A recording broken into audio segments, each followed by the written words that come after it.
Hey YouTube, it's dark kind of at night right now, but I wanted to show you my latest little project. I built this crane. It was a Harbor Freight crane, and I kind of just beefed it up and did my own little touches to it. I built this pipe. Inside of a pipe, it's thick wall tubing. And of course, I think I showed in another video that I'd welded it, but I'd welded all of this. Everywhere Harbor Freight's weld is I shouldn't even have bought it, really. I ended up building the whole thing else. The only thing that's original to it is this tube here, this, and this one. Even all of this I've re-welded everything and painted it. But and then welded up brackets for the winch. But so I used this one here is not the original. My buddy gave me a piece of thick wall tubing. It's 2-inch square, and so I used that and hinged it all the way back just because I wanted to reach out over the bumper further. But I mean, even with this bracket and how I've built this, with this telescoped all the way out, it's another 2 feet longer than what Harbor Freight has. I mean, it easily picks 1,000 pounds. I don't know, just my little project. Very happy with how it turned out. I put a block there on the ends. Just the reason why is not because I was worried about the winch overworking the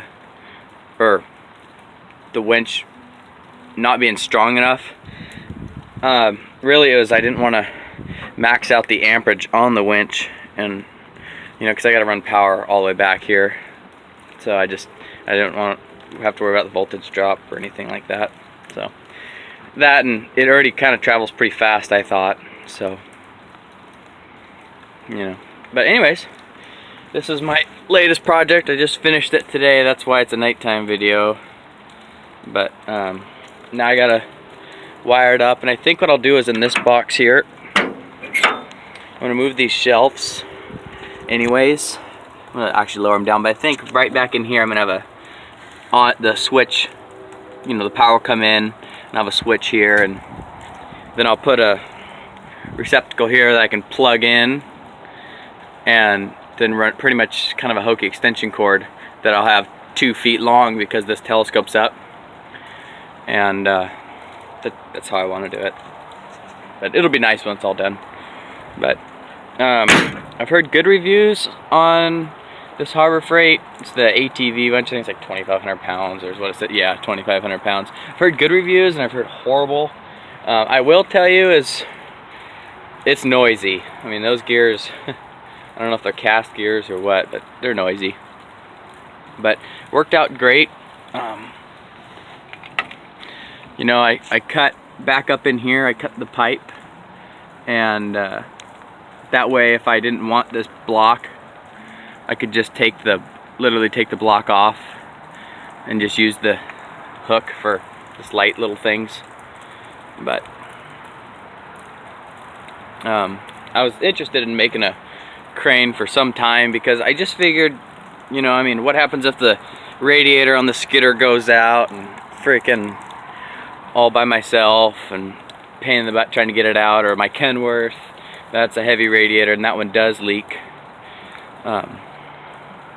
So I made it high enough to, where it should reach to get most equipment, little things, putting let's say a hydraulic pump in a shovel or something like that. Just maintenance, really, nothing, I can't obviously pick an engine with that.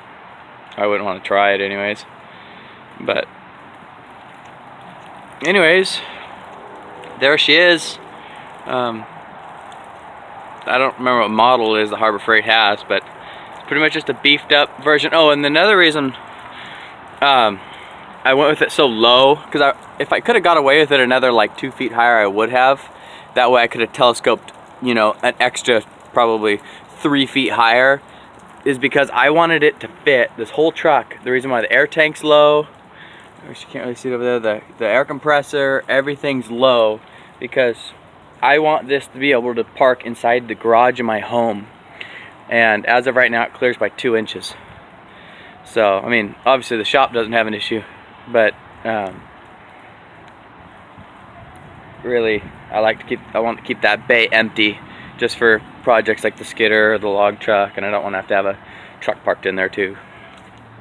So there she is.